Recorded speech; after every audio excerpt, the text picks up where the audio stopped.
Olá, hoje nós recebemos no programa com o autor, no Encontro com o Autor, número 17, uma figura querida e uma figura de um pesquisador internacional.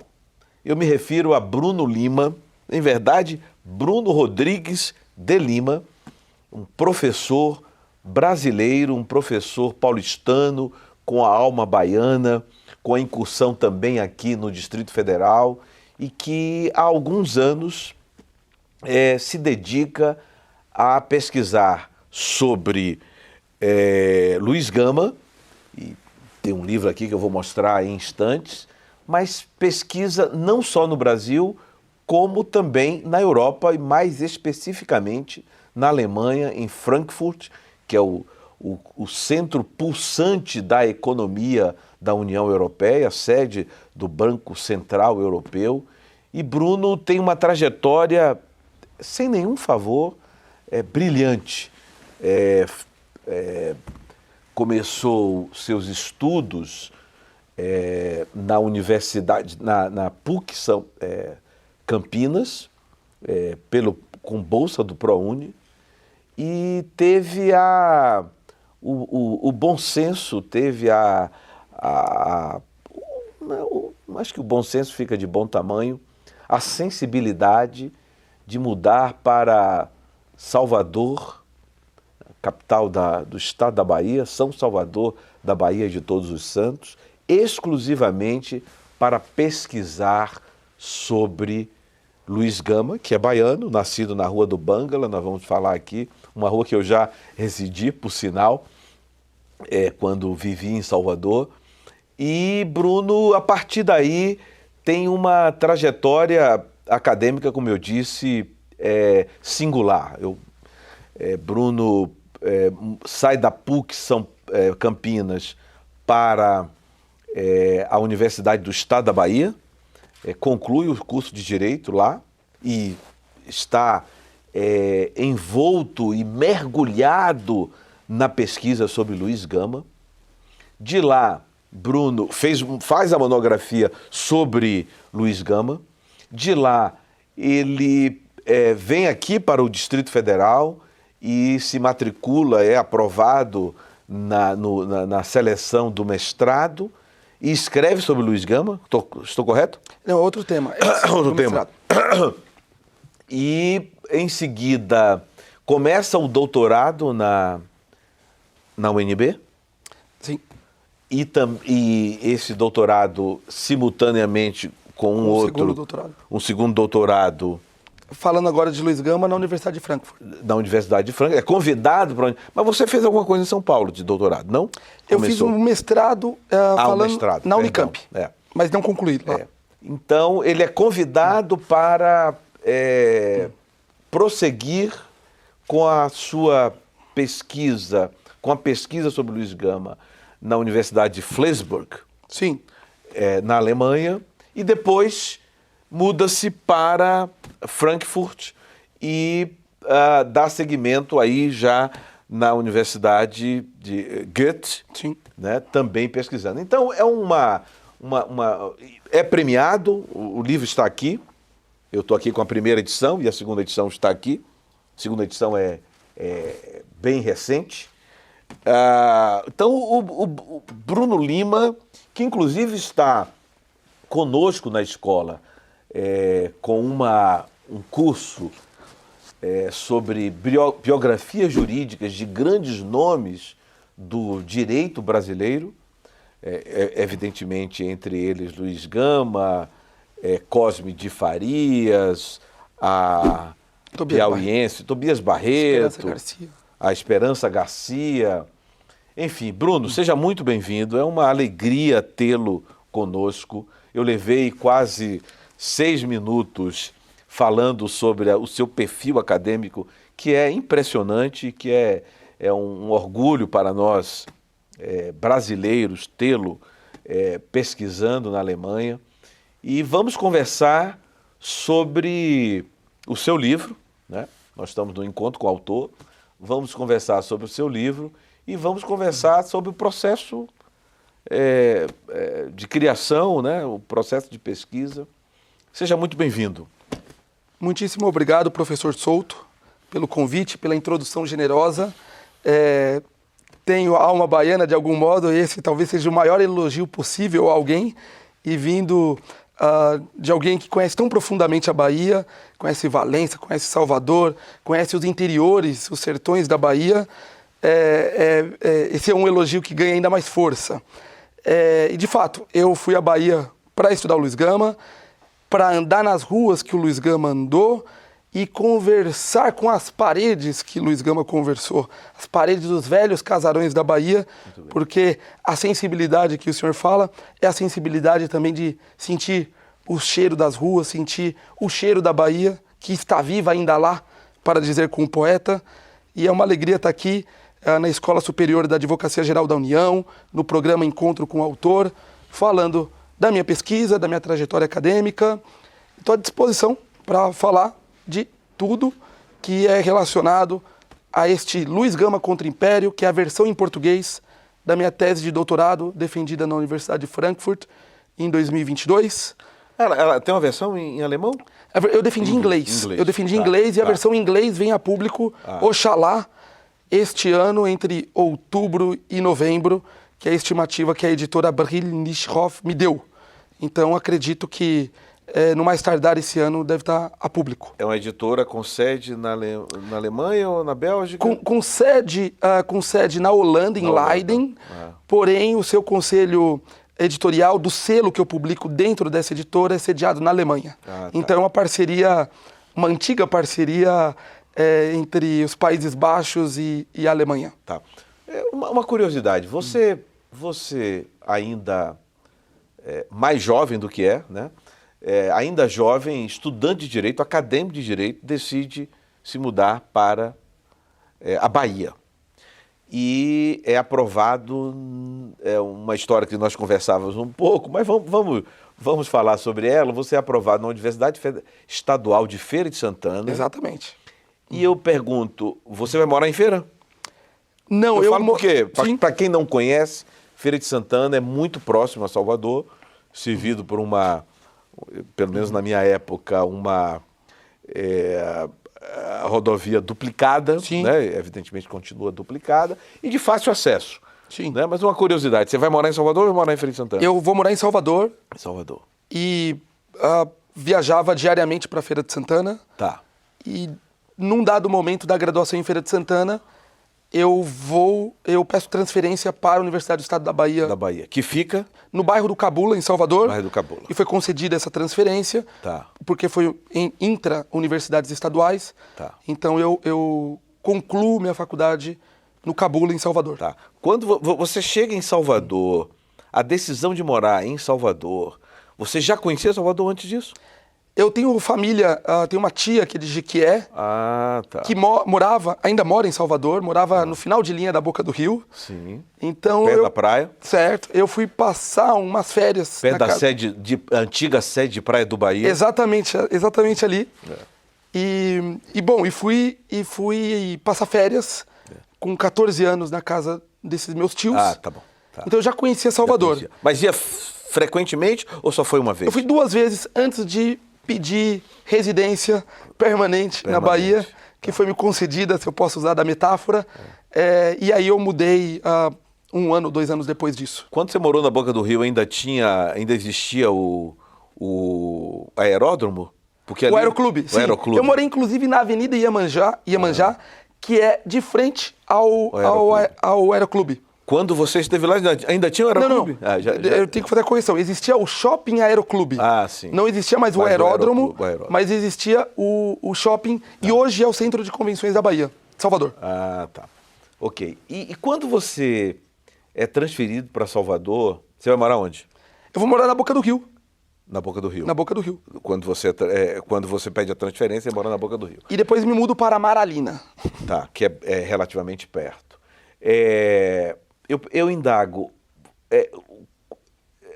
qual é a sua primeira investida no que diz respeito a Luiz Gama? Na Bahia? Sim, em Salvador. Antes ainda de me mudar para Salvador, quando eu fui à Bahia pela primeira vez, acredito, com 15 anos, recém-feitos. Então eu estou falando aí do verão de 2003 para 2004, certo. Exatamente. Eu já procuro a Rua do Bangala. Mas naquele tempo não havia... Com 15 anos de idade? Com 15 anos de idade. Porque eu leio o Luiz Gama, eu conheço a história do Luiz Gama na cidade de Itatiba, no interior de São Paulo, no mês em que eu faço 14 anos de idade. Não sei dizer agora se foi antes de completar, de inteirar 14 anos, ou se foi na semana seguinte, mas foi nesse mês paradigmático da minha vida, e na vida de todo mundo, os 14 anos, quem não se lembra da transição para os 14 anos, e eu ouço a história do Luiz Gama... Lá em Itatiba? No interior de São Paulo, em Itatiba, mais especificamente no Quilombo Brotas, que é o primeiro quilombo urbano do Brasil, o primeiro sítio reconhecido como quilombo urbano no estado de São Paulo, com toda certeza, para não ofender os meus colegas gaúchos que reivindicam a primazia do primeiro quilombo urbano com o Quilombo Silva. É um dos 3, seguramente, quilombos urbanos reconhecidos do Brasil, o Quilombo Brotas. Foi lá que eu ouvi a primeira vez, é de lá que eu vou para o Arquivo Municipal de Itatiba procurar saber da história do Luiz Gama. E quando vou visitar minha família em Salvador, naturalmente, meu primeiro impulso era procurar onde o Luiz Gama nasceu. Porque eu já tinha lido a famosa Carta a Lúcio de Mendonça, que é conhecida como a autobiografia de Luiz Gama, e lá ele vai dizer: nasci num sobrado, a Rua do Bangala, esquina com o Largo da Palma. E eu, com essa informação, não tinha Google Maps, não tinha um aplicativo, não tinha nem celular disponível assim fácil, eu não tinha. Então eu fui perguntando como eu chegava à Rua do Bangala. E não encontrei. Dessa primeira vez, por quê? Sério? Porque, imagina... 15 anos de idade. 15 anos de idade, vindo de São Paulo, andando no centro histórico de Salvador. Salvador, pegou um ônibus provavelmente para a Barroquinha. Para Barroquinha, Lapa, ou a Lapa, não lembro agora se foi Barroquinha, Lapa, ou Praça da Sé. Da Sé. Que talvez seja, junto com a Barroquinha, o ponto final mais próximo da Rua do Bangala. É isso. E eu saio procurando onde era. E eu lembro muito bem desses 3 ou 4 dias que eu ando pelo centro histórico de Salvador, procurando a Rua do Bangala sem encontrar. Que, na verdade, aumentou o sentido da busca. Porque quando você não... Agora que eu quero encontrar mesmo. É agora que eu quero encontrar. E eu tenho que voltar para São Paulo e não encontrei, então as indagações aumentaram em minha cabeça fervilhante de adolescente, aprendendo com a história do Luiz Gama. As pessoas não sabiam onde era a rua. Não, porque é uma ruazinha... É uma ruazinha muito estreita. Ele fica entre a Mouraria... Exato. Né? Sim, que é a sede até tem um comando do exército. Exato. Ali. Aí em seguida tem a Rua do Bangala, em seguida a ladeira da Independência.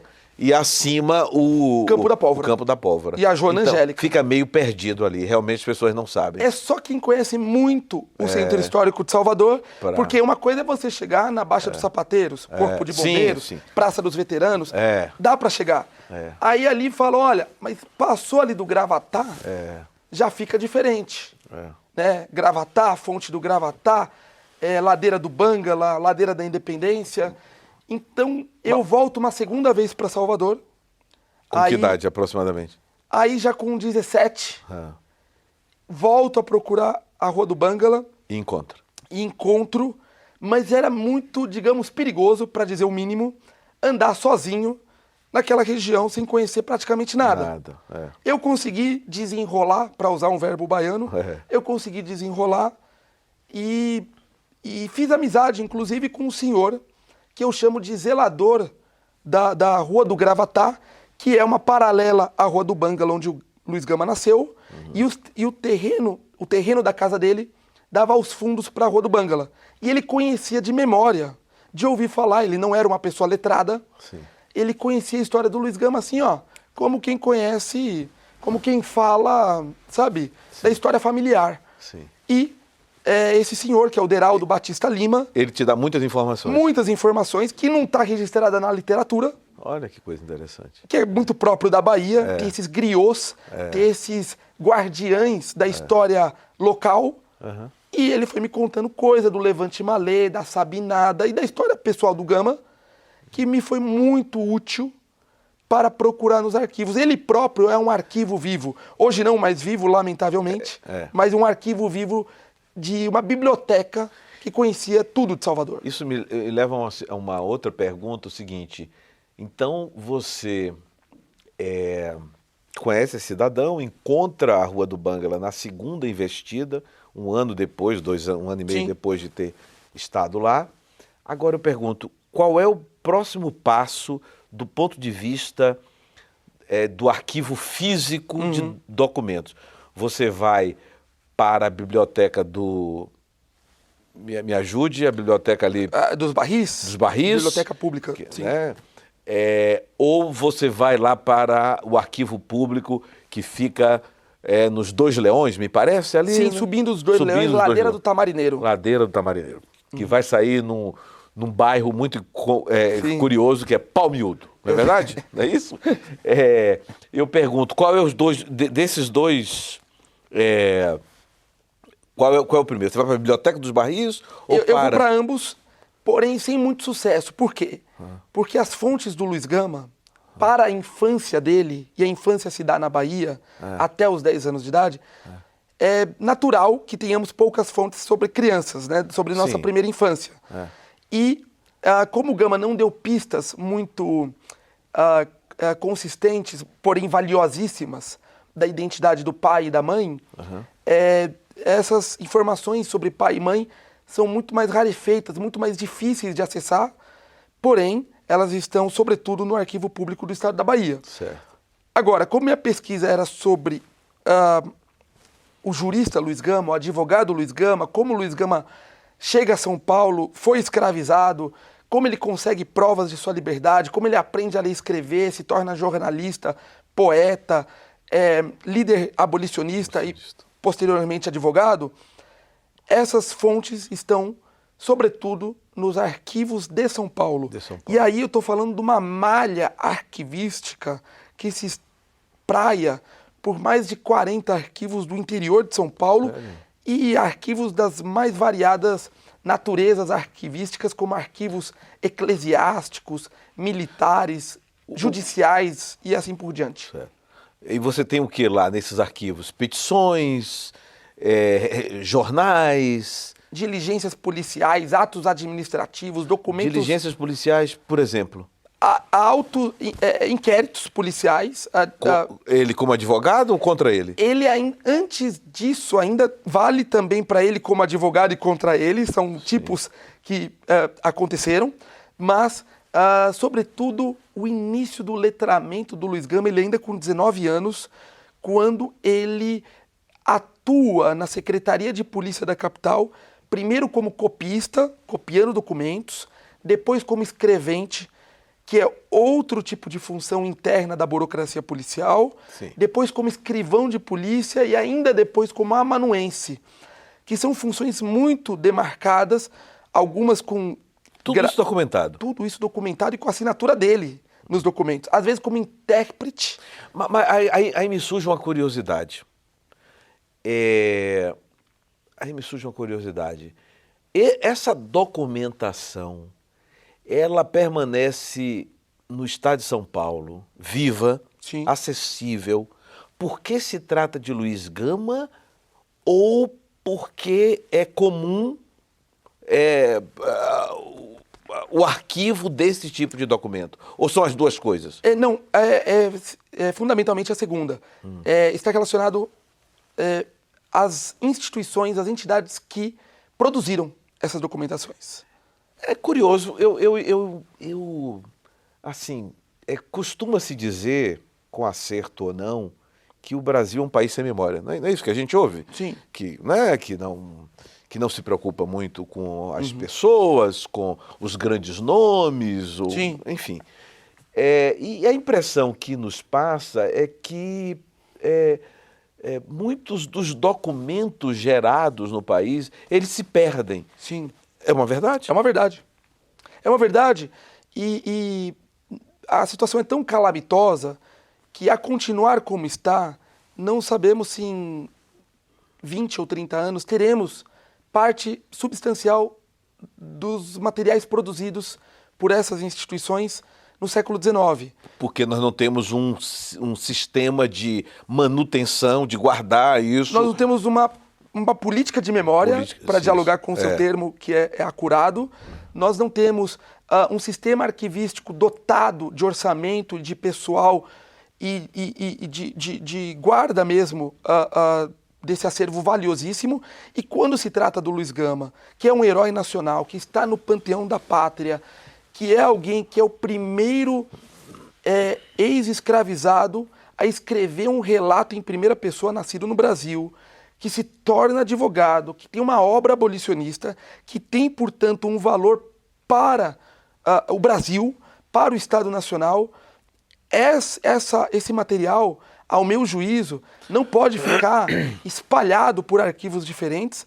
Você acha que ele deve ser centralizado? Eu acho que deve ser centralizado e acho ainda mais que, com todo o respeito ao trabalho arquivístico do Estado de São Paulo, que é um trabalho, via de regra, um trabalho sério e competentemente feito por uma série de arquivistas, mas nós estamos falando de um material que está disperso por mais de 40 arquivos, então aí tem arquivos com políticas distintas de preservação e, dado o seu valor para o interesse nacional, com todo respeito ao Estado de São Paulo, eu acredito que a República, o governo federal, deve pensar com muito carinho uma política de preservação da memória abolicionista, da memória do abolicionismo negro e, portanto, da memória do Luiz Gama. E, para isso, eu penso em algo como federalizar os documentos do Luiz Gama e incluí-lo como que no panteão da pátria mesmo. E existe proposta nesse sentido, oficial? Ainda não. Existem diálogos institucionais e está aqui no encontro com o autor, dialogando com um professor que conhece a importância estratégica do nome do Luiz Gama, do acervo do Luiz Gama, do acervo do abolicionismo para o país, é fundamental. E nós estamos na Advocacia Geral da União. Exato. No órgão de defesa da União em juízo e fora dele. Quer dizer, dialoga muito bem com isso que você está propondo. Então é uma oportunidade muito singular dialogar isso agora. Essa parte de arquivo... Ela está, eu não me recordo, está vinculada ao Ministério da Cultura ou você sabe dizer? Hoje é ao Arquivo Nacional, que está vinculado ao Ministério de Gestão e Inovação da ministra Esther Dweck. Mas há pouco tempo atrás estava vinculado ao MINC, ao Ministério da Cultura, se recuarmos um pouco mais ao MJ, ao Ministério da Justiça. Então, até mesmo essa realocação em diferentes pastas expressa um pouco a falta de visão mesmo, estratégica, da memória nacional, do arquivo. Sim. E que, diga-se de passagem, quando o professor Bruno se refere à falta de visão, ele não está a dizer deste governo. É uma questão que remonta a anos, décadas... Ao Estado Nacional. Ao Estado Nacional. Se você me permite, professor, inclusive nós temos... A ministra da Cultura é baiana. Sim. Não é? E quem sabe nós poderíamos tentar uma interlocução para dar início a um movimento nesse sentido. Dar início não, perdão, não é dar início. Continuar um diálogo que já existe no que diz respeito a essa preservação. Se imaginarmos que o Luiz Gama, que é um exercício de imaginação histórica importante, se fosse americano, se fosse estadunidense, estaria já em Hollywood a sua história, há muitas décadas, poderíamos especular, e a sua obra estaria guardada em Washington, em uma instituição museológica e arquivística do porte do Smithsonian, Institute. Ele estaria lá, porque como o Frederick Douglass está sob a guarda... Era isso que eu ia perguntar a você, sobre o Frederick Douglass. Frederick Douglass é de 1818, ele nasce em 1818 e, salvo engano, morre em 1895, alguma coisa desse tipo. Exato, 96 ou 95. 96 ou 95. E o Frederick Douglass foi abolicionista, Advogado, me parece? Não, jornalista. Né? Jornalista, essa é uma grande né? peculiaridade do Luiz Gama. Orador, Sim. Né, etc, Tribuno. etc. E tribuno. Escreveu 3 autobiografias, não é? Sim, best-sellers. Best-sellers. E eu pergunto, há um diálogo aí? Muito. Muito, né? Porque eles estão refletindo sobre processos muito parecidos. Certo. Que é a quebra da universalização de conceitos, tido por universais como cidadania, Constituição, direito mesmo, e vai dizer, olha, nós temos aqui um regime racial silencioso, para dizer o mínimo, mas bastante eloquente, que estigmatiza e estereotipa e segrega pessoas a partir de marcadores raciais. Essa é uma reflexão do Frederick Douglass nos Estados Unidos, contemporâneo ao Luiz Gama, a mesma reflexão, portanto, no Brasil do século XIX. Então, há um diálogo muito estreito entre ambos. Muito embora... Nunca eles são de... O Luiz Gama nasce em... 1830. Tá. Uma diferença de 12 anos. 12 e morre anos. 12 ou 13 anos antes do Douglass. Então ele tem uma vida mais curta. Tá. Mas nunca... Não sabiam a existência um do outro. Olha, é possível e provável que o Gama soubesse da existência do Douglass, porque uma das autobiografias do Douglass foi publicada na imprensa carioca, uma tradução dessa autobiografia, ao tempo em que o Gama estava vivo e publicando neste mesmo jornal que é a Gazeta da Tarde. Muito provavelmente ele conhecia. Muito provavelmente, mas ele não faz menção explícita. Em nenhum momento. Em nenhum momento. Então, mas não dá para dizer que não conhecia. Sim. Agora, esse diálogo entre o pensamento dos dois abolicionistas é uma história ainda por ser escrita. Eu, claro, escrevo algo no Luiz Gama contra o Império, no 5º capítulo, dialogo especialmente como os dois pensavam a Constituição, as constituições de seus respectivos países, mas eu não exploro isso nas profundidades que certamente ensejam. Tá. É interessante, sem querer tergiversar,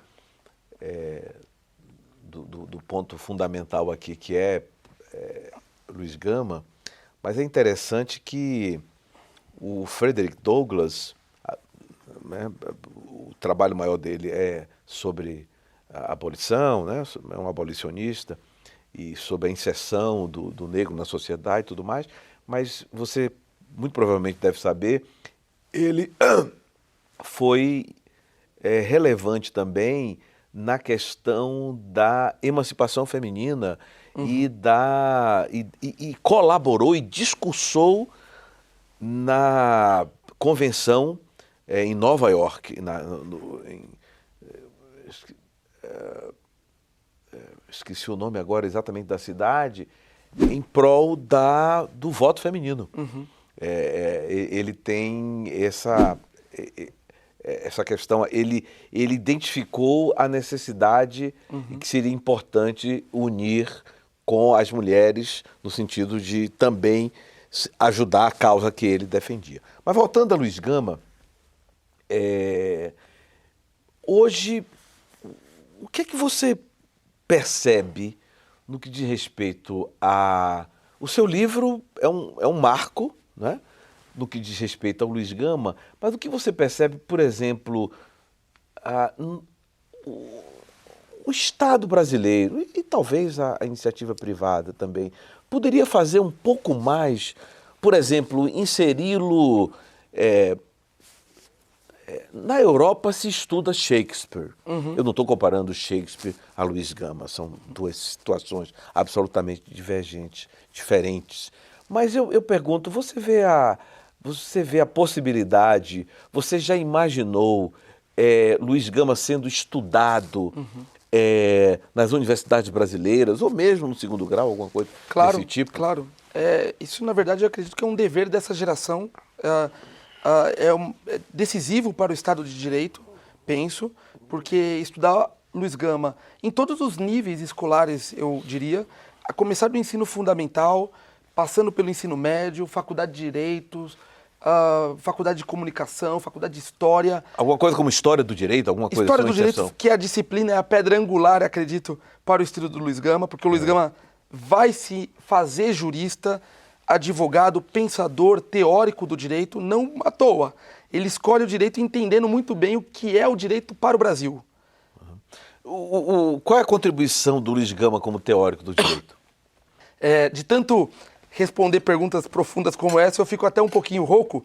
Já do lançamento da segunda edição, são mais de 15 lançamentos em 15 dias. Então eu peço até desculpa para quem nos assiste, porque às vezes a garganta cobra o seu preço. A contribuição do Gama para a teoria do direito é algo também a ser explorado. Eu escrevo um capítulo de aproximadamente 80 páginas para, quem sabe, iniciar um debate. Aí se trata de iniciar porque o Luiz Gama, por muitas gerações, foi tratado como um rábula ou um ator político, um ator do direito de menor importância. E eu contesto essas definições apresentando o Gama como um teórico do direito.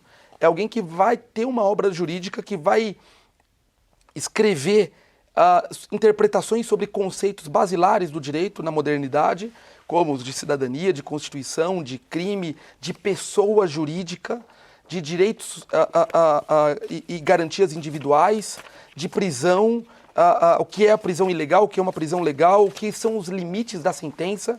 O Luiz Gama vai dar contribuições para todos os campos, praticamente, do direito da época. Direito natural, direito administrativo, direito civil, direito penal, direito internacional. Luiz Gama dá contribuições para todas essas áreas.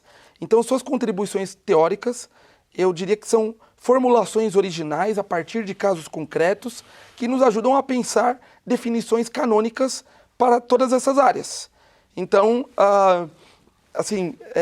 de bate-pronto, eu diria que ele tem contribuições para todas essas áreas, da afirmação da liberdade humana como um valor inegociável, como um princípio e com força normativa inquebrantável. Então, as contribuições teóricas do Gama são tantas e se vê, claro, não por escritos em brochura para os círculos letrados da época, porque ele não se propôs a discutir somente com esses círculos, com essas comunidades epistêmicas. Mas, sobretudo, a sua obra era dirigida ao público em geral, sem distinção de formação jurídica. Daí que eu respondo a sua pergunta dizendo: a obra do Gama ela é inteligível para todas as faixas etárias. Sua biografia ela é inteligível, ela é algo que toca o sentimento de uma criança, porque o Luiz Gama é aquele que se libertou. O Luiz Gama é uma pessoa que se libertou, que foi escravizado pelo próprio pai e que 8 anos depois de escravidão ilegal ele se liberta. Mas eu li no seu livro que o pai, quando você fala da Rua do Bangla, você fala da Rua do Bangla em 3 passagens. Acho que na página 65, 68 e 138, alguma coisa desse tipo. E eu lembro que você assinala com muita propriedade que o pai de Luiz Gama é de uma família de fidalgos. Sim. E você também menciona que, naquele momento, a Bahia está passando por uma crise econômica, pela mudança da capital, que deu em 1763, mas isso se protrai no tempo, né? A questão da crise econômica, do crescimento da produção de açúcar no Caribe. Sim. Você chega a esse detalhamento, e que a Bahia estava em crise econômica.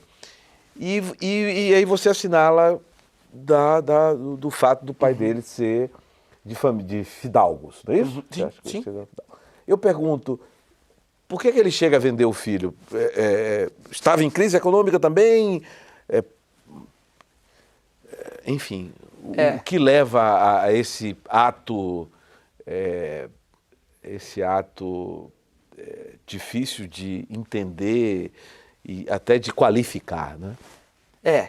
Essa é uma história, só essa história da Bahia da década de 1830, que essa Bahia passando por uma crise política, econômica, social jamais vista, profundamente moderna, porque o preço do açúcar do Caribe vai incidir na queda da produção no recôncavo, como o professor Souto tão bem anota nesse comentário e pergunta. só esses anos da infância do Luiz Gama vale um romance histórico, vale um volume...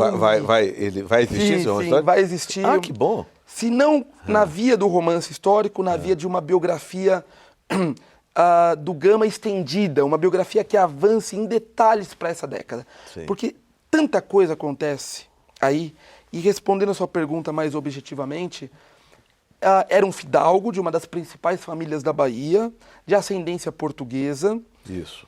Mas num dado momento, ele entra numa ruína econômica. Porém, antes de entrar numa ruína econômica, o pai do Luiz Gama, é importante assinalar isso, ele ganha uma herança vultuosa, uma herança bastante significativa de uma tia. O Gama vai anotar o ano, 1836, estamos, portanto, na véspera da Sabinada, Sim. que se dá em 1837, um levante político de alta magnitude. Do médico, né? Do médico Francisco Sabino. O pai do Luiz Gama estava envolvido na Sabinada, a mãe do Luiz Gama também, e a mãe do Luiz Gama é deportada, primeiro ao Rio de Janeiro, depois à África, no contexto dessa crise política que se divide em diversos levantes, em diversas lutas sociais, que vale do Levante Malê à revolta do Doutor Sabino.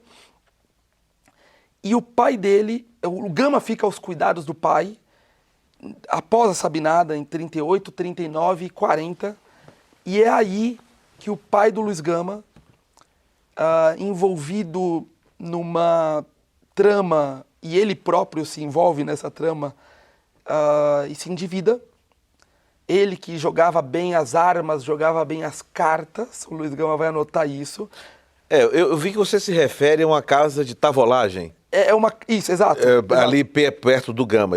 Na ladeira da praça, exatamente. Eu lembro que você... Agora, eu só não lembro, ele apostava nessa casa de tavolagem? Olha, o Gama escreve na autobiografia essa passagem do pai, do seu pai, do pai de Luiz Gama, que ele tinha um amigo inseparável chamado Luiz Cândido Quintela. Relembre, olha que era o dono da casa. Era o dono da casa de tavolagem. Eu lembro essa parte me chamou a atenção. Situada à ladeira da praça. Uhum. Acontece que o Gama vai escrever essa história. Que é do ladinho, só para ter uma ideia, é do lado da ladeira da praça, é muito próxima da Rua do Bangala. Né? E o detalhe é que o Gama vai escrever essa história passados praticamente 50 anos de acontecida. E ele vai dar um nome exato do amigo do pai, vai dizer a profissão do amigo do pai, que é gerir essa casa de tavolagem, vai dar o endereço exato da casa de tavolagem, e muita gente achou que era uma ficção. É casa de apostas, para quem não... A casa de apostas. Para quem não... É um termo usado à época. Exato, é sempre bom contextualizar o telespectador. E o Gama vai dar essas informações muito precisas em sua autobiografia escrita no ano de 1880, de fatos ocorridos na década de 1830. Acontece que, como historiador, professor Souto, eu tive que ir nos arquivos e eu tive até que mesmo duvidar no sentido historiográfico da palavra do Luiz Gama, do texto autobiográfico, e checar com outras tantas e variadas fontes da imprensa da época, documentos administrativos, documentos da Alfândega de Santos, para cotejar a autobiografia e saber se procedia, batendo com outras fontes, essa narrativa. Observe o cuidado do historiador Bruno Lima, professor Bruno Lima, doutor Bruno Lima, a preocupação em passar ao leitor e no seu texto os detalhes, porque ele diz que, né, como ele bem demonstra, ele vai checar as afirmações do Luiz Gama para extrair se não a verdade absoluta, mas muito próximo disso. Chegar o mais próximo disso, para que a gente aumente a nossa compreensão de um fenômeno histórico altamente complexo, profundamente moderno. A questão econômica. A questão econômica, social. Social, sim. Claro. E quanto mais nós cotejarmos essas informações, tanto melhor para aprimorar o nosso conhecimento da história. Mas vamos voltar ao pai. Ele tem uma crise econômica, ele entra num problema, numa questão econômica grave. É isso que leva... E ele, da noite para o dia, vende o filho para saldar uma dívida, provavelmente uma dívida de jogo. Com que idade? Com 10 anos de idade. No dia 10 de novembro de 1840, ele é vendido pelo pai, que estava junto deste proprietário da casa de apostas, o Luiz Cândido Quintela. Isso é corroborado? Isso está na autobiografia? Isso está só na autobiografia. Tá só na autobiografia. O que eu fui fazer... Não existe documento, também é muito... Mas eu fui encontrar outros documentos. Existe no livro agora, eu não entrego tudo exatamente agora. Lembrando que eu estou com um livro do professor Bruno, que eu adquiri, e eu li a primeira edição, tá? Então... e evidentemente que eu não lembro o livro todo, né? Não. Mas, e a segunda edição, claro. E a segunda edição traz outros elementos. Traz outros elementos. E eu considero o seguinte, professor Souto, nós estamos na década que dará no bicentenário de nascimento do Luiz Gama, que acontece agora em 2030. Certo. Estamos muito próximos. Isso. Então, é preciso formar uma comunidade de leitores, e a história do Luiz Gama é tão assombrosa, no melhor sentido do termo, beira o irreal, tamanhas cenas, tamanhas passagens que nos parecem absurdas, que a fase da infância dele eu procurei não explorar em suas maiores, mais longamente, mais páginas, para focar no Luiz Gama jurista. Jurista, tá. Porém, um trabalho que já se encontra em preparação... Tanto que o subtítulo é a luta pelo direito no Brasil da escravidão. Exatamente. A luta pelo direito. Não é? Mas em trabalho, se me permite anunciar a sua audiência, em trabalho que já se encontra em preparação, e eu vou explorar a biografia do pai e também essa Bahia da década de 30, que ocupa neste livro 40, 50 páginas do primeiro capítulo. Tá, ok. Aí, professor, quando o senhor... se refere à Bahia de 30, o senhor se refere à questão econômica, o livro é muito rico, né? Muito rico, não é à toa que está fazendo esse sucesso todo. Eu quero dizer que eu senti falta de uma coisa aqui no livro.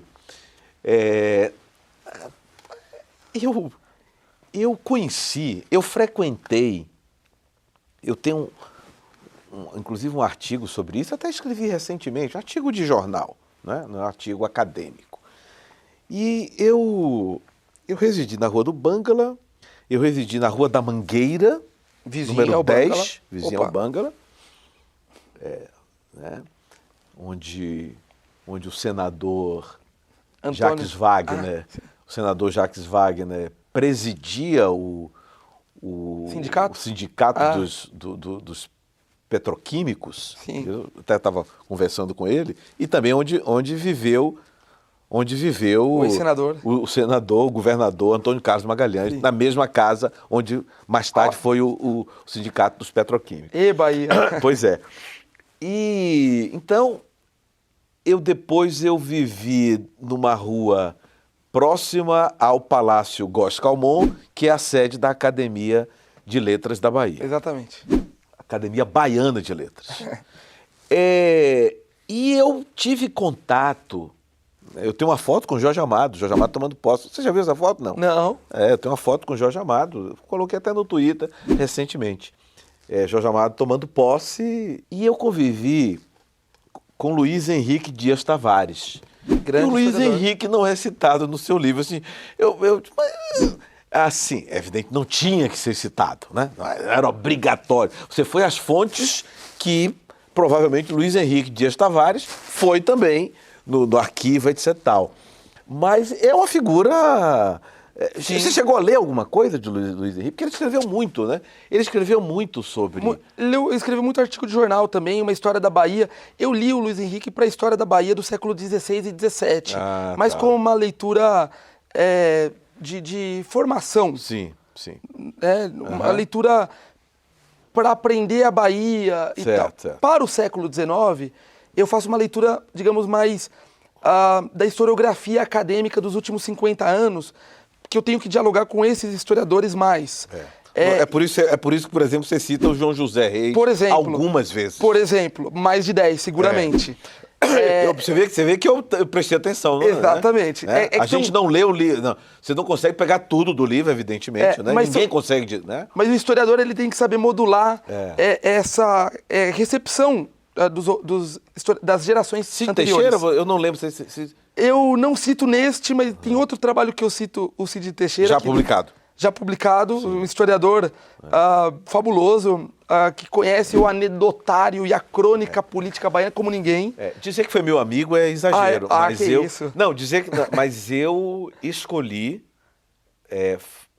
cursar uma disciplina eletiva, que acho que ainda tem nas faculdades federais, eu creio que ainda tem, Sim. História da Bahia, e eu fiz com Cid Teixeira ali em Ondina, na parte alta de Ondina. São Lázaro, olha que lugar, né? E um dia, eu conversando com o Cid Teixeira na aula, eu disse que não sei alguém, estava de Calundu. Ele disse, que expressão maravilhosa, que há muito tempo eu não ouço, meu caro. Aí me perguntou o nome, etc. Tal. E eu também conversei um dia com ele, que eu estava pesquisando sobre a Baía de Camamu e Maraú, que resultou num livro de minha autoria, que é Anotações das 12 Léguas, que eu publiquei com 23 anos de idade. Título belíssimo, inclusive. 12 Léguas era o nome da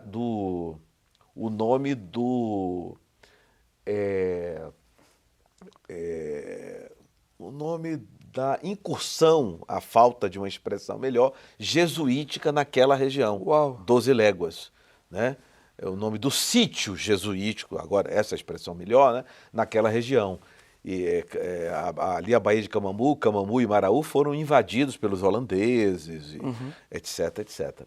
E eu dizendo que eu estava pesquisando sobre isso, e saiu um livro sobre isso, né?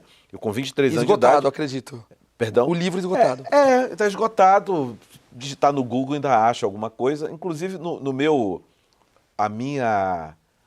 a foto que identifica o meu WhatsApp são os meus livros. E o primeiro dele é um dessa cor, por sinal, que é essa Anotações das 12 Léguas. Que é uma cor solar, uma cor do fogo. Exatamente. E eu disse para o Cid Teixeira, eu estou pesquisando sobre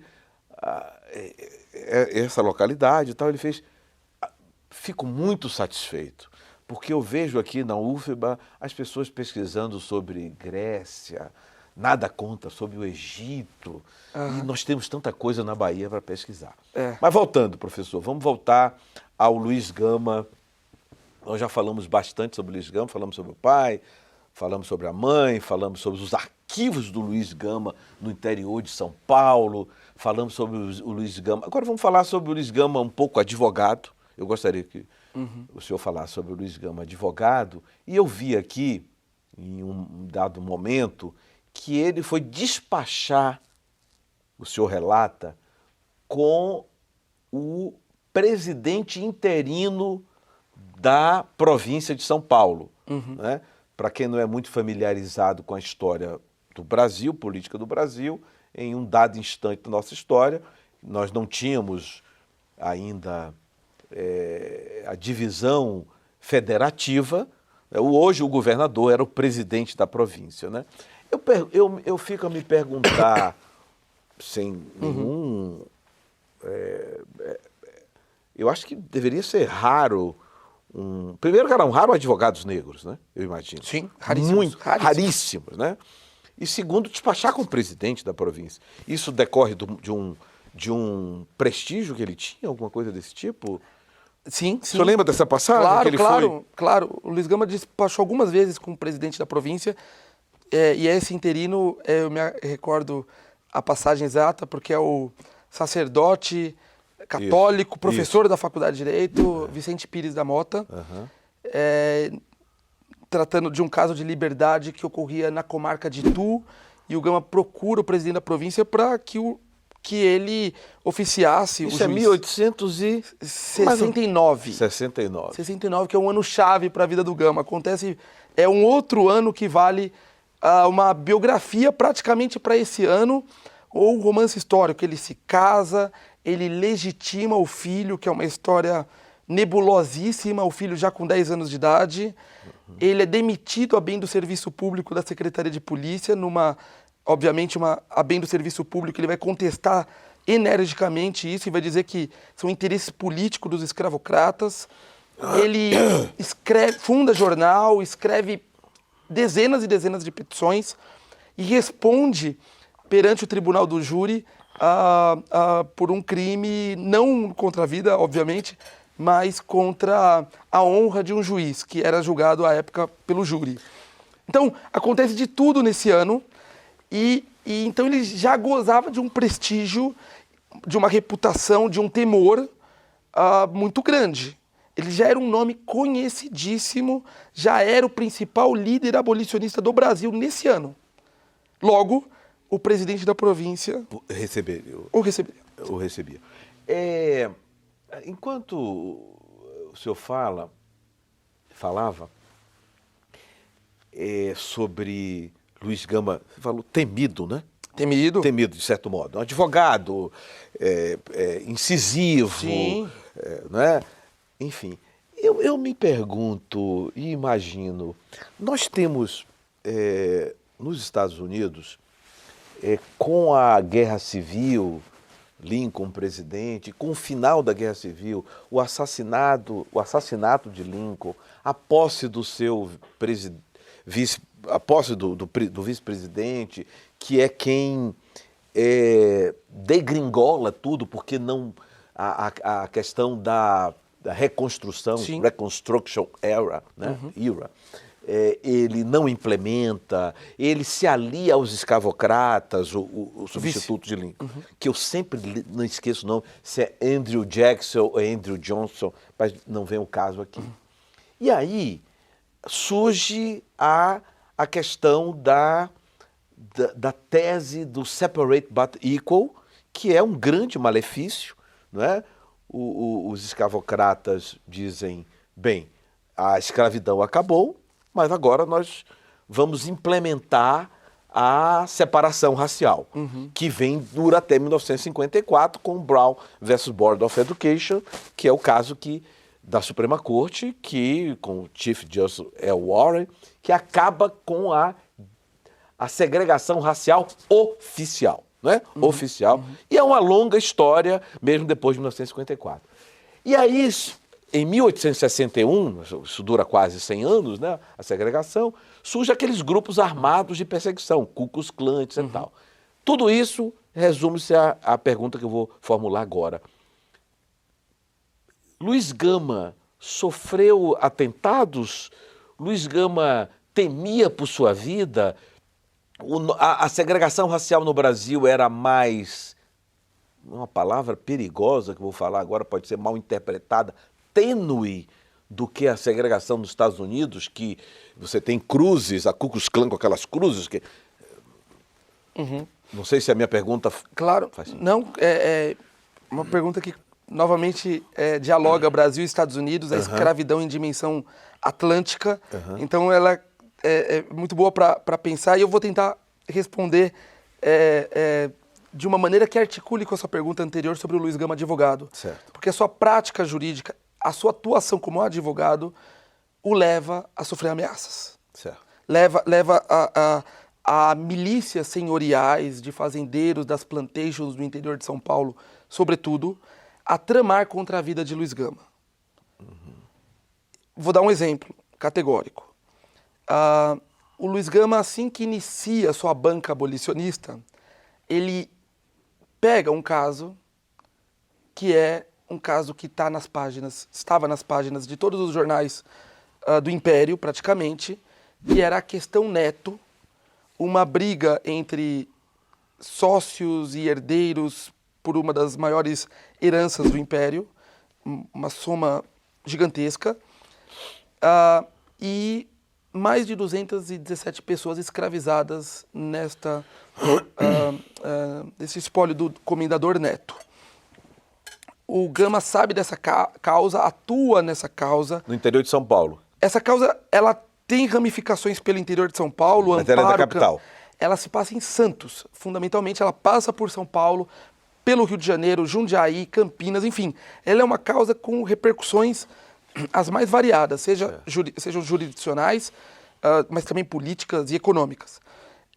O Gama atua nessa causa, peticiona 1, 2, 10, 15 vezes contra uma banca de advogados, de professores do Largo de São Francisco, e ele ganha essa causa. Agora, um pouco antes de ganhar, nessa causa, que é a maior ação de liberdade da história das Américas... Coisa interessante. No curso dessa ação, ele escreve uma carta privada ao filho, uma carta particular, que é uma carta testamento. E ele vai dizer para o filho, numa das suas frases, vai dizer: lembra-te que escrevi estas linhas em momento supremo, sob ameaça de assassinato. Tem compaixão dos teus inimigos, como eu compadeço-me da sorte dos meus.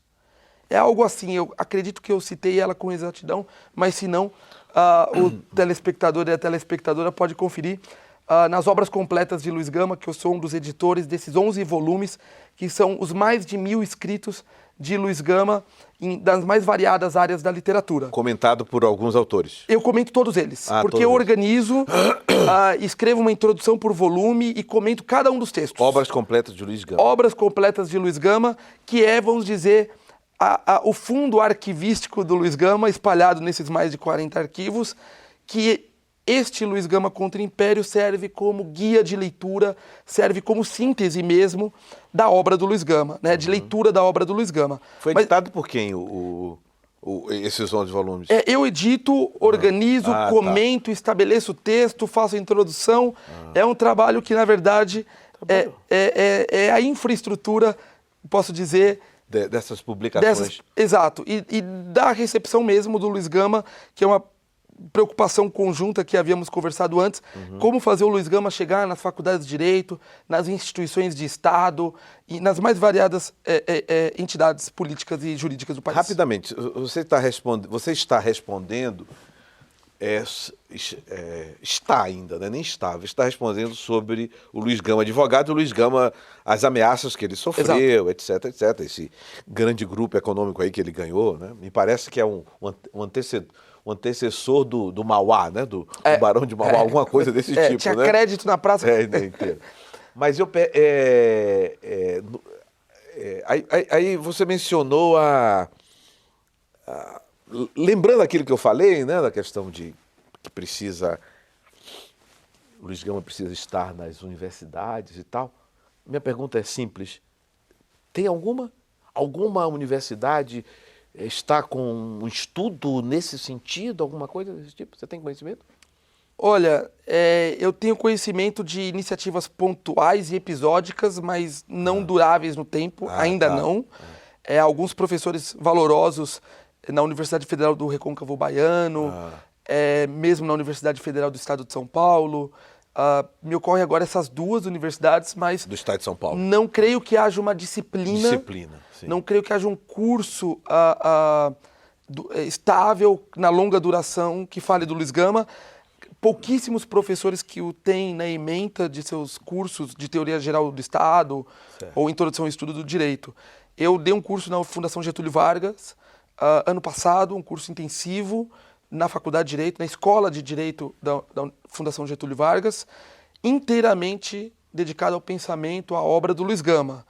Acredito que numa Faculdade de Direito é a primeira iniciativa, mas sei que existem outras acontecendo agora. Acredito que na Universidade Federal do Ceará também há um professor nas letras, me foge agora o nome, mas também fazendo um trabalho, não sei se um grupo de pesquisa ou uma disciplina, mas também fazendo um trabalho de recepção dos textos do Luiz Gama nas faculdades de letras. Okay. Mas, agora, o Luiz Gama advogado, o Luiz Gama que escreveu centenas e centenas de petições, que peticiona, por exemplo, ao presidente da província, como o senhor mencionou mais cedo, e é recebido, e é acatado, e sua petição é aprovada, é aceita, é deferida.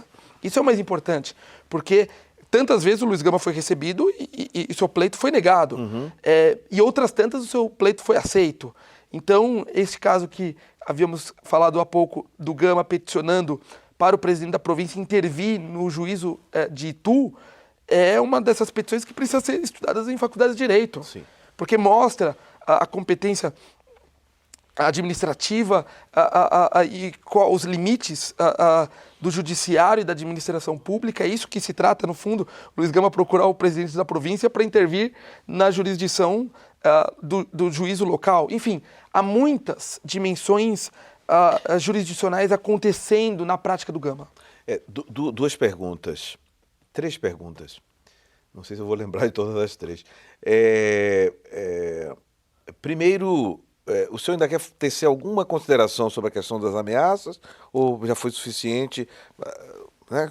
Apenas para sintetizar muito brevemente, de que o Gama, ele, em razão de sua prática advocatícia, especialmente no curso da questão Neto, que é a maior ação de liberdade da história das Américas, ele escreve a carta testamento para o filho, logo após uma audiência explosiva dessa questão, dessa causa judiciária.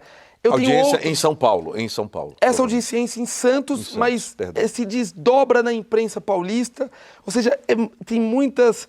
É um emaranhado, no fundo, então não está errado de modo algum dizer que a imprensa paulista cobria Luiz Gama com frequência em casos que tais? Cobria, claro. Em casos que tais. E ele próprio se fazia cobrir, porque ele era um homem de imprensa, fundou jornais, conhecia todos os jornalistas, tinha uma relação muito próxima a algum deles. Mas jornais... É engraçado, é curioso, né? Nós temos aquele episódio em Paris... há 5, 6 anos, Charles Hebdo? Sim. Do assassinato e tal, né? Da caricatura, né? Da caricatura contra os muçulmanos. Enfim, muçulmanos. Sim. E tudo mais.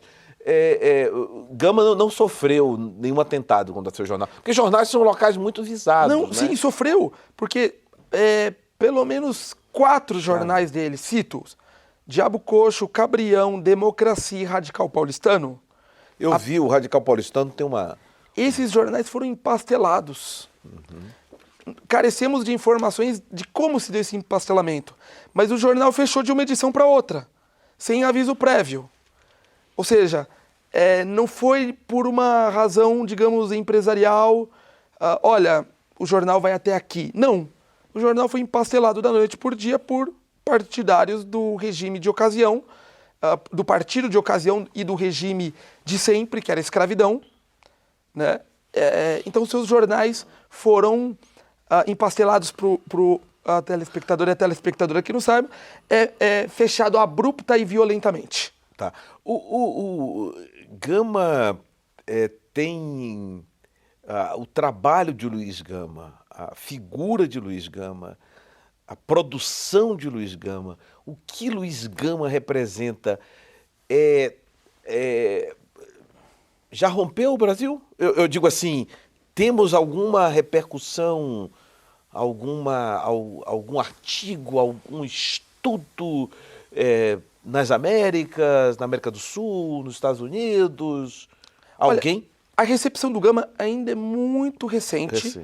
Agora, sem querer fazer um exercício de futurologia, o que pegaria super mal para um historiador, mas um historiador que dispõe de um ferramental metodológico e teórico, ele pode sim pensar em projeções para o futuro. Eu não estaria errado, acredito, em projetar os próximos 10 ou 20 anos como acontecendo uma explosão na recepção dos estudos do Gama, uma difusão, uma massificação, num bom sentido do termo, da obra do Luiz Gama. O que eu quero dizer? Esta é a primeira tese de doutorado em Direito sobre Luiz Gama, um advogado e um jurista que eu argumento ser o maior advogado e jurista da modernidade. Isso não é pouco, e foi esse o argumento que eu levei à Alemanha, que eu levei ao Max Planck, que eu defendi como assim da modernidade? Como assim? Porque o Luiz Gama está falando de um processo profundamente global, que é a escravidão atlântica, que vai conectar a experiência norte-americana que o senhor tão bem apresentou com a brasileira e com outras jurisdições atlânticas, jurisdições francesas e espanholas, por exemplo. O Gama está falando de um processo que não é nacional. O Gama está falando da escravidão atlântica no Brasil. É diferente. Não é uma história nem nacional e muito menos provinciana. É uma história global e atlântica. Ele está falando disso.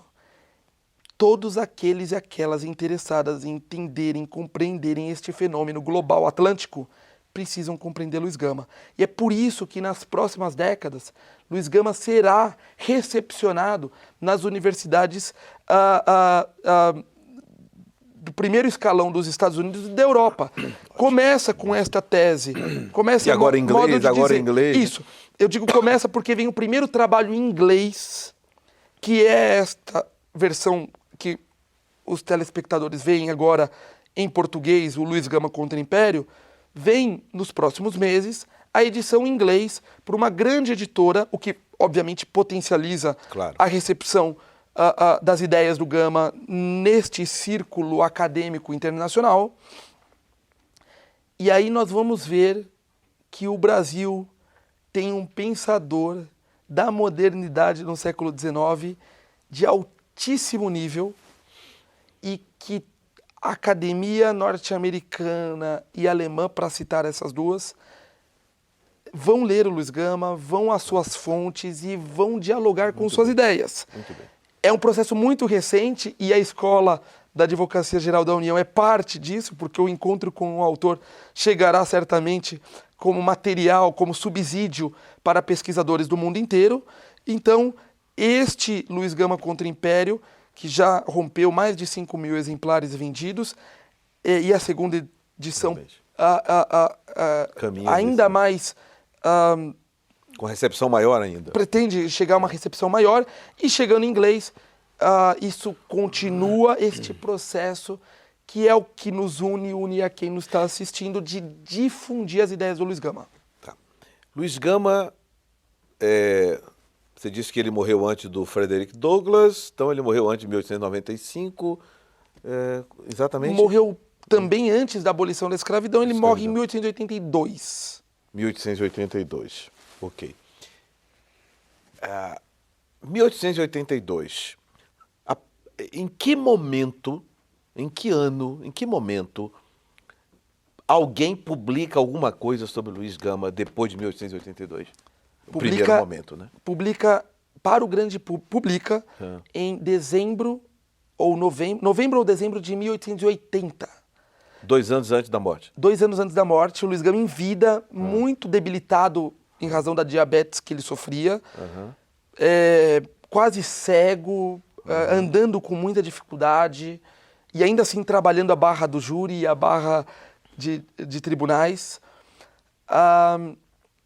O Lúcio de Mendonça, que se torna ministro da Suprema Corte Republicana, funda a Academia Brasileira de Letras.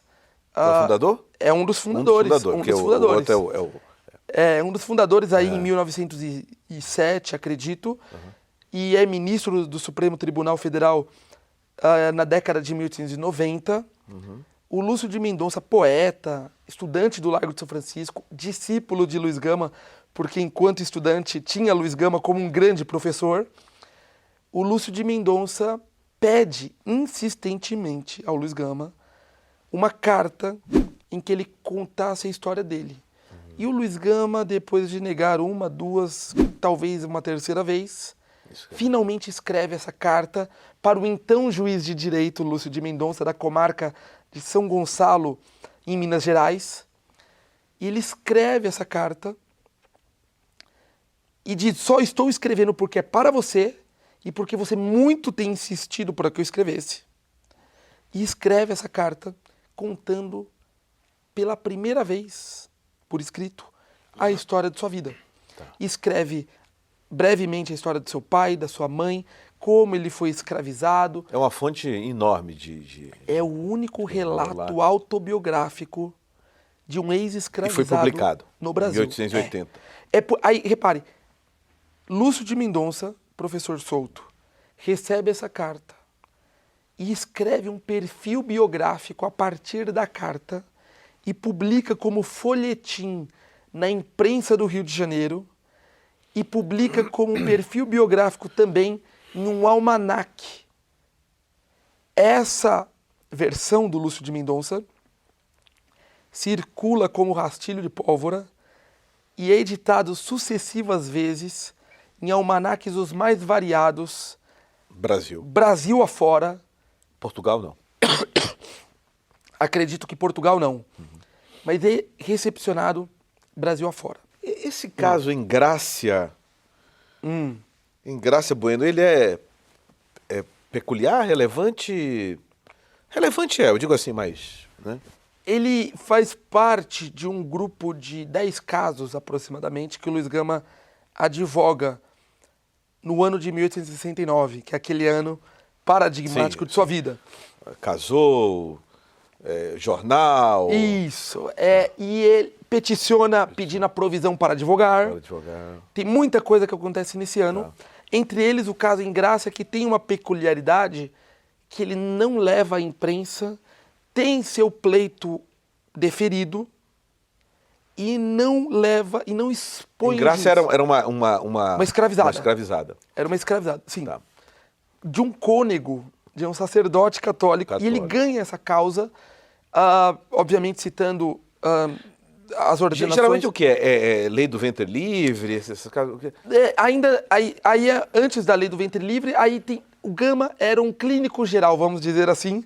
Sim, mas, por exemplo, nesse caso específico, ela deve ser receber... É alforria? Alforria. Porque é uma legislação ou é o direito natural? O que seria? Ele vai argumentar nesse caso da Engrácia e dois outros... Aliás, a minha pergunta é genérica, tá? Mas sim, evidentemente que... Ele vai usar muito a vontade senhorial. O que quer dizer? O testamento, a força do testamento. Se a pessoa, por alguma razão de consciência... ou qualquer outra, escreve no testamento que declara livre alguém, aquilo tem que ganhar força normativa. Então, tinha muitos casos nesse sentido. Muitos casos nesse sentido, agora muitos sem força normativa, e o Gama, obviamente um civilista e obviamente também um criminalista, sabia, ele vai usar a força da vontade do testador, precisa ser respeitada. Que é uma inversão até, porque os seus herdeiros vão dizer negativo. A sua intenção não era essa declaração que se vê aqui. É preciso se ler o contexto e é preciso se ler outras nuances que vão não declarar lá livre, mas simplesmente um aspecto moral apenas. Para finalizar, nós já estamos bem mais de uma hora na nossa conversa super agradável, em que todos nós aprendemos muito, com toda certeza. É uma curiosidade. Luiz Gama nasceu na Bahia, viveu lá até 10, 12, 15 anos, provavelmente, foi vendido com 10 anos. Foi vendido para São Paulo? Isso, já com 10. Já com 10 anos. Advogou, foi orador, foi jornalista, foi publisher. Sim, né? Belíssima expressão para ele.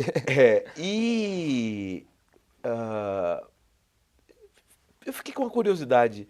Luiz Gama não ia à sede da corte despachar alguma coisa com alguém?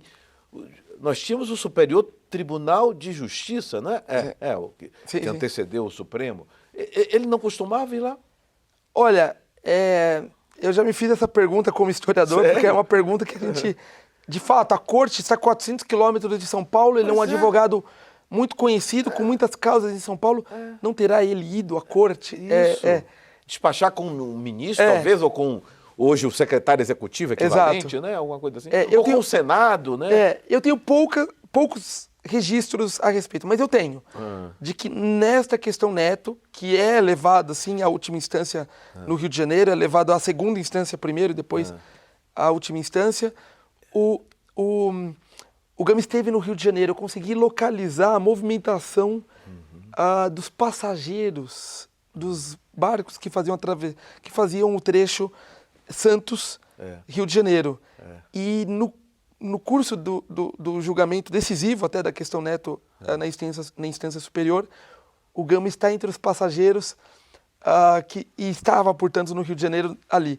Agora... Mas Neto, você está falando muito de Neto, mas era bom para quem nos assiste. Neto, Armando Neto? Manuel Joaquim Ferreira Neto, o comendador Neto, um dos homens mais ricos do Império do Brasil, naquela década de 1860. Ele morre, deixa uma fortuna gigantesca, sem herdeiros. Sem filhos, sem filhos.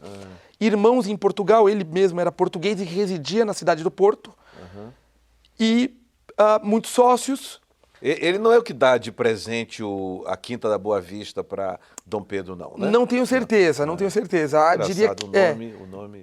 vale investigar. Você sabe disso, sim, né? Vale investigar, vale foi investigar. Dada de presente, né? Aliás, Dom Pedro, acho que é Dom João VI, se não me engano. Eu não sei exatamente a família dele, não investiguei a fundo ali. Eu investiguei principalmente essa passagem da vida dele, que é a morte dele, e ele publica o seu testamento em jornal, ou melhor, ele não. Alguém publica o seu testamento, uma informação sigilosa, na imprensa, e o Gama toma conhecimento desse testamento e vai argumentar justamente a vontade senhorial era a libertação. Dos 1.200. Dos 217, ele queria essa libertação, queria validar esse testamento. Só que é uma briga gigantesca que ninguém mais, ninguém menos, no outro polo estavam José Bonifácio Moço, Antônio Carlos Andrade Silva e Bernardino Pamplona de Menezes, acredito, gladiando contra o Gama nesse caso. Mais uma pergunta. Rui Barbosa não falou sobre Luiz Gama? Escreveu alguma coisa? Rui Barbosa falou pouco. Eu adoraria que tivesse falado mais. Nós, historiadores, adoraríamos que tivesse falado mais. Mas ele escreve uma espécie de epitáfio do Gama, que é muito bonito, por sinal, que ele vai dizer que o Luiz Gama era, e aí a retórica baiana se apresenta, era de vidro para gemer e de bronze para resistir. Que, na verdade, é até um empréstimo que o Rui Barbosa faz, acredito, de Vitor Hugo, em um outro epitáfio, agora não sei para quem, então aí é uma linha direta da retórica baiana com a retórica parisiense, coisa que Jorge Amado sabia que dava literatura, né? Então, o Rui Barbosa tinha uma espécie de respeito intelectual profundo pelo Gama, mas não escreveu profundamente sobre o Gama. Otávio Mangabeira escreveu sobre Luiz Gama? João Mangabeira escreveu? João Mangabeira deveria ter escrito alguma coisa. Eu sei que Pedro Calmon escreveu sobre o Luiz Gama. João Mangabeira você não sabe. Mas João Mangabeira e Otávio Mangabeira não sei dizer. Provavelmente não escreveu. Se você não achou... Não, eu diria o seguinte... Porque João Mangabeira deveria ter escrito. Porque era um homem do Partido Socialista, um homem que criou a inspiração para o mandato de segurança... Eu tenho um artigo sobre João Mangabeira, João Mangabeira Múltiplo, publicado na Revista de Informação Legislativa do Senado. Olha, eu não cravaria que não escreveu, porque eu não fui a fundo nos arquivos nem na literatura dos Mangabeiras. Mas o que é importante notar, professor Souto, é que a obra do Gama, passado esse folhetim do Lúcio de Mendonça, que conversávamos há pouco, que é este perfil biográfico, a obra do Gama passa esquecida. Durante anos. Décadas e décadas e mais décadas. Até eu vou, para fazer justiça histórica, até Sudiminuti e Evaristo de Moraes, na década de 20, 30, que escrevem informações valiosíssimas do Gama, e o Sudiminuti escreve um perfil biográfico de aproximadamente 150 páginas, se valendo, inclusive, da assistência de pesquisa de Anfrísia Santiago, educadora baiana, que vai a Itaparica procurar fontes de Luiz Gama a pedido de Sudiminuti. E depois, futuramente, décadas mais tarde, começam estudos acadêmicos do Luiz Gama, já na década de 70, de 1970, depois mais na década de 90, 2000. Eu faltaria ao rigor citando um ou dois nomes, então, mas citarei Zelbert Moore, Lígia Fonseca Ferreira, Euciene Azevedo, que escreveram. Kátia Leiroz mas Teixeira. Sempre textos mais modestos, né? São interpretações, modesto, eu digo assim, não são interpretações que careciam de... Assim, que expandem o nosso conhecimento do Luiz Gama, sem dúvida nenhuma, e expandem incluindo fontes desconhecidas, mas ainda assim tratam de um conjunto de fontes que esta década de 2020, com as obras completas, esta década tem uma montanha de fontes que eles não acessaram lá atrás. Entre elas, cito muito concretamente a questão Neto, que é a do comendador Manuel Joaquim Ferreira Neto, com mais de 1000 páginas, com mais de 15 petições do Luiz Gama, e que vai mostrar o início da prática abolicionista do Luiz Gama enquanto advogado nos foros de São Paulo. Então, e não é a única questão. É uma, duas, três. Ela é a pedra angular de um edifício abolicionista. Para concluir, nós já estamos há mais de 1h20, é um recorde absoluto do programa Encontro com o Autor, fruto da grandiosidade da obra, da grandiosidade do biografado, vamos dizer assim, do biografado, e da grandiosidade do autor. E como eu vou fazer a pergunta para concluir, não é sobre Luiz Gama, mas é sobre o livro. E o livro está aqui, está em minhas mãos. Luísa, moça e anciã. É a Luísa de hoje e a Luísa para sempre, para décadas vindouras. O anciã me chamou muita atenção. É um verso, acredito que do paraibano Zé Ramalho, que em Galope Rasante, ele cunha esse verso, esse dúpulo de moça e anciã, que é belíssimo, está na literatura brasileira, portanto. E esta Luísa é minha esposa. Eu sei, que nos assiste, certamente, e que estamos juntos há tantos e tantos anos e acompanha este trabalho também. E se não fosse por ela, a história seria mentirosa, para citar mais uma vez Zé Ramalho, aí no mote de Otacílio Batista, o repentista. É para a Luísa. A Luísa que é tão cara ao meu coração. De ontem, de hoje e de sempre. De hoje, de ontem e de sempre. A Luísa que é a anciã em moça e que será a moça em anciã. Muito bom, muito bom, muito bom, muito bom. Bem, concluímos aqui a entrevista com o professor Bruno Lima. Aprendemos muito sobre um grande brasileiro, um dos maiores brasileiros, e que o Brasil precisa se debruçar mais sobre os seus grandes nomes para que nós robustecemos ainda mais a nossa cultura, a nossa história, o nosso viver. E o pesquisador, o professor, o historiador, o poeta Bruno Lima propiciou a todos nós, ao Brasil, com esse livro, conhecer melhor Luiz Gama e também contribuiu com uma enorme contribuição, ficou contribuição, mas é uma enorme contribuição à história do Brasil, à literatura no Brasil, à história do direito no Brasil. Professor Bruno, muito obrigado. Espero que nós possamos nos ver em outros momentos falando sobre Luiz Gama.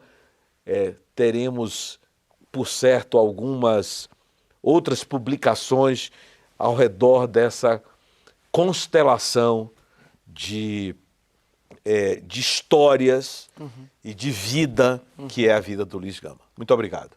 Eu agradeço, professor Souto, a generosidade, a recepção. Agradeço a Escola Superior da Advocacia Geral da União. Aqui é uma escola de altos estudos. Debater Luiz Gama, a história do Brasil, dialogar a respeito das ideias do Luiz Gama, de sua biografia, de seus escritos jurídicos, de suas causas, é uma alegria para mim enquanto historiador, e eu sigo à disposição para aprimorar o diálogo acadêmico, institucional, entre a obra do Luiz Gama e esta escola que tanto dá ao Brasil. Muito obrigado. Até a próxima.